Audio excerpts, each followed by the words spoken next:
देश के हर क्षेत्र में हमारे वैज्ञानिक बहुत सूझबूझ से काम कर रहे हैं।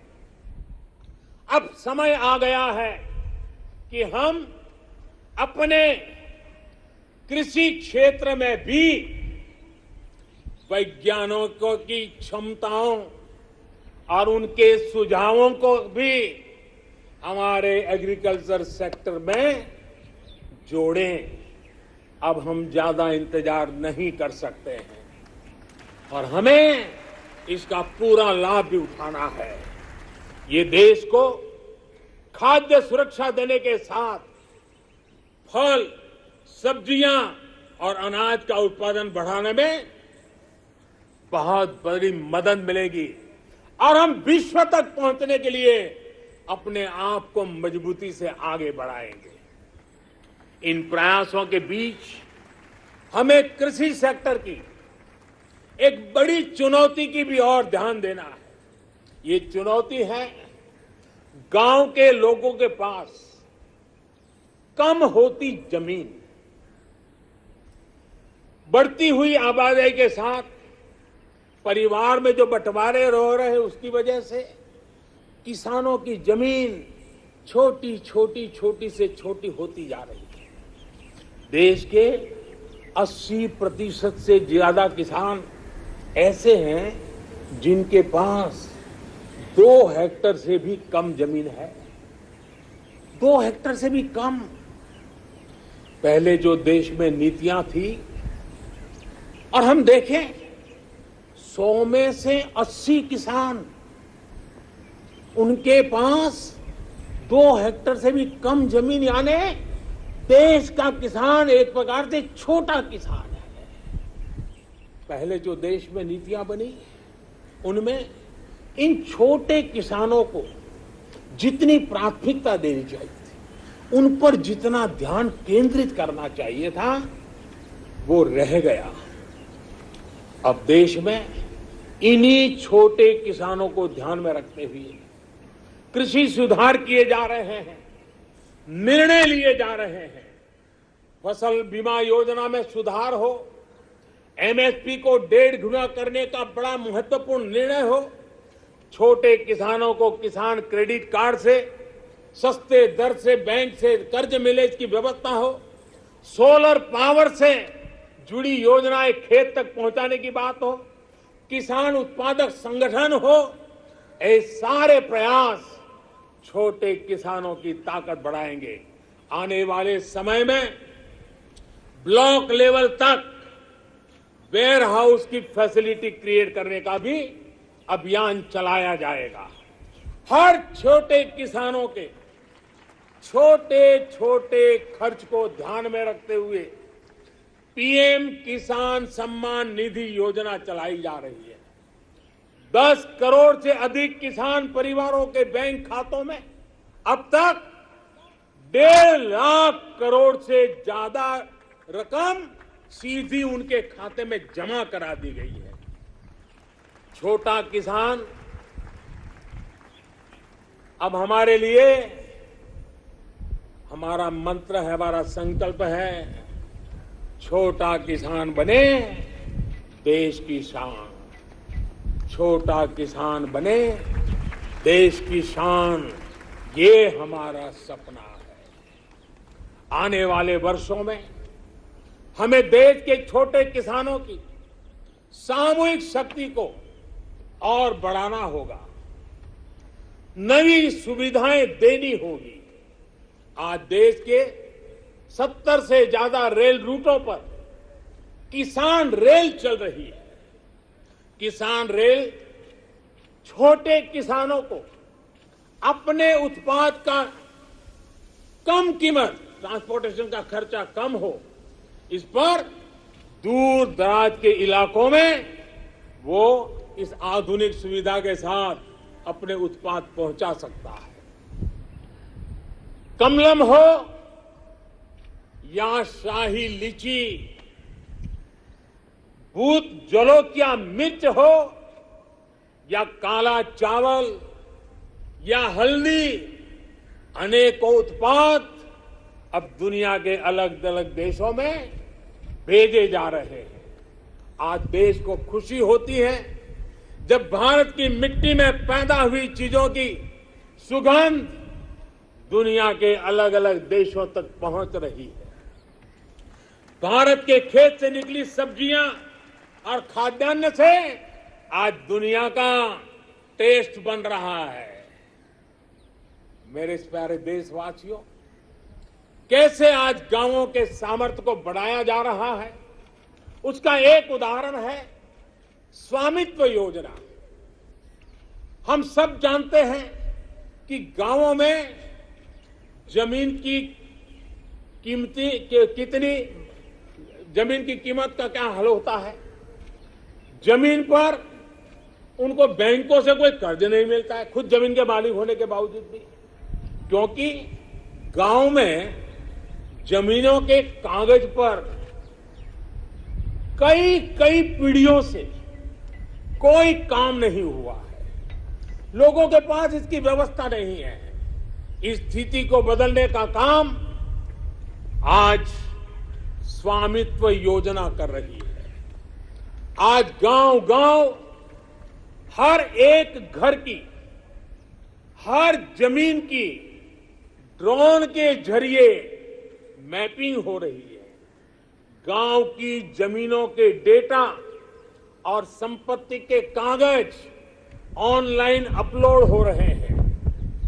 इससे न सिर्फ गांवों में जमीन से जुड़े विवाद समाप्त हो रहे हैं, बल्कि गांव के लोगों को बैंक से आसानी से लोन भी मिलने की व्यवस्था निर्माण हुई है। गांव गरीब की जमीनें विवाद का नहीं, विकास का आधार बने। देश आज उस दिशा में बढ़ रहा है। मेरे प्यारे देशवासियों, स्वामी विवेकानंद जी जब भारत के भविष्य की बात करते थे, अपनी आंखों के सामने मां भारती की भव्यता का जब वो दर्शन करते थे, तब वो कहते थे, जहां तक हो सके अतीत की ओर देखो, जहां तक हो सके अतीत की ओर देखो। पीछे जो चीर नूतन झरना बह रहा है, पीछे जो चीर नूतन झरना बह रहा है, आकंठ उसका जल पियो। और उसके बाद देखिए स्वामी विवेकानंद जी की विशेषता, उसके बाद सामने की ओर देखो, आगे बढ़ो और भारत को पहले से भी कहीं ज्यादा उज्जवल, महान, श्रेष्ठ बनाओ। आजादी के 75वें वर्ष में हमारा दायित्व है कि अब हम देश के असीम सामर्थ्य पर विश्वास करते हुए आगे बढ़े। हमें मिलकर काम करना होगा नेक्स्ट जनरेशन इंफ्रास्ट्रक्चर के लिए। हमें मिलकर काम करना होगा वर्ल्ड क्लास मैन्युफैक्चरिंग के लिए। हमें मिलकर काम करना होगा कटिंग एज इनोवेशंस के लिए। हमें मिलकर काम करना होगा न्यू एज टेक्नोलॉजी के लिए। मेरे प्यारे देशवासियों, आधुनिक विश्व में प्रगति की बुनियाद आधुनिक इंफ्रास्ट्रक्चर पर खड़ी होती है। ये मध्यम वर्ग की आवश्यकताओं, आकांक्षाओं की भी पूर्ति करते हैं। कमजोर इंफ्रास्ट्रक्चर का बहुत बड़ा नुकसान विकास की गति को भी होता है, शहरी मध्यम वर्ग को भी होता है। मेरे प्यारे देशवासियों, इसी बात को समझते हुए जल, थल, नभ हर क्षेत्र में देश ने असाधारण स्पीड और स्केल पर काम करके दिखाया है। नए जलमार्ग, वाटरवेज हो, नए नए स्थानों को सी प्लेन से जोड़ना हो, देश में बहुत तेजी से काम चल रहा है। भारतीय रेलवे भी तेजी से आधुनिक अवतार में ढल रही है। देश ने संकल्प लिया है कि आजादी के अमृत महोत्सव आपको मालूम होगा, हमने इस आजादी के अमृत महोत्सव को 75 सप्ताह तक मनाना तय किया है। 12 मार्च से शुरू हुआ है और 2023 15 अगस्त तक इसको चलाना है। उत्साह भर से आगे बढ़ना है और इसलिए देश ने एक बहुत महत्वपूर्ण फैसला लिया है। आजादी के अमृत महोत्सव के 75 सप्ताह में, इन 75 सप्ताह में 75 वंदे भारत ट्रेनें देश के हर कोने को आपस से जोड़ करके रही होगी। आज जिस गति से देश में नए एयरपोर्ट का निर्माण हो रहा है, उड़ान योजना दूर दराज के इलाकों को जोड़ रही है, यह अभूतपूर्व है। आज हम देख रहे हैं कि कैसे बेहतर एयर कनेक्टिविटी लोगों के सपनों को नई उड़ान देती है। मेरे प्यारे देशवासियों, भारत को आधुनिक इंफ्रास्ट्रक्चर के साथ ही इंफ्रास्ट्रक्चर निर्माण में होलिस्टिक अप्रोच, इंटीग्रेटेड अप्रोच अपनाने की बहुत जरूरत है। भारत आने वाले कुछ ही समय में प्रधानमंत्री गति शक्ति का नेशनल मास्टर प्लान, उसको देश के सामने करोड़ों देशवासियों को सपना करने वाली एक बहुत बड़ी योजना लेकर के हम आपके सामने आने वाले हैं, उसको लॉन्च करने वाले हैं। 100 लाख करोड़ से भी अधिक की योजना लाखों नौजवानों के लिए रोजगार के नए अवसर लेकर के आने वाली है। गति शक्ति हमारे देश के लिए एक ऐसा नेशनल इंफ्रास्ट्रक्चर मास्टर प्लान होगा जो होलिस्टिक इंफ्रास्ट्रक्चर की नींव रखेगा, हमारी इकोनॉमी को एक इंटीग्रेटेड और होलिस्टिक पाथवे देगा। अभी हम देखते हैं कि हमारे ट्रांसपोर्ट के साधनों में कोई तालमेल नहीं होता। गति शक्ति साइलोस को तोड़ेगी। भविष्य के रास्ते से हम इन सब रोडों को, जितनी कठिनाइयां हैं, उनको हटाएगी। इससे सामान्य मानवीय के लिए ट्रैवल टाइम में कमी आएगी और हमारी इंडस्ट्री की प्रोडक्टिविटी और भी बढ़ेगी।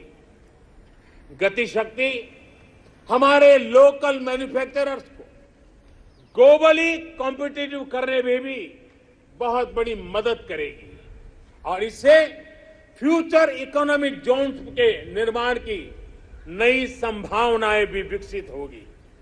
अमृतकाल के इस दशक में गति की शक्ति भारत के कायाकल्प का आधार बनेगी। मेरे प्यारे देशवासियों, विकास के पथ पर आगे बढ़ते हुए भारत को अपनी मैन्युफैक्चरिंग और एक्सपोर्ट दोनों को बढ़ाना होगा। आपने देखा है, अभी कुछ दिन पहले ही भारत ने अपने पहले स्वदेशी एयरक्राफ्ट कैरियर आईएनएस विक्रांत को समुद्र में ट्रायल के लिए उतारा है। भारत आज अपना लड़ाकू विमान बना रहा है, अपनी सबमरीन बना रहा है। गगनयान भी अंतरिक्ष में भारत का परचम लहराने के लिए तैयार हो रहा है। ये स्वदेशी मैन्युफैक्चरिंग में हमारे सामर्थ्य को उजागर करता है। कोरोना के बाद उभरी नई आर्थिक परिस्थितियों में मेक इन इंडिया को स्थापित करने के लिए देश ने प्रोडक्शन लिंक इंसेंटिव्स को भी घोषणा की है। इस स्कीम से जो बदलाव आ रहा है उसका उदाहरण इलेक्ट्रॉनिक मैन्युफैक्चरिंग सेक्टर से है। 7 साल पहले हम लगभग $8 बिलियन के मोबाइल फोन इंपोर्ट यानी आयात करते थे। अब इंपोर्ट तो बहुत ज्यादा घटी है। आज हम $3 बिलियन के मोबाइल फोन एक्सपोर्ट भी कर रहे हैं।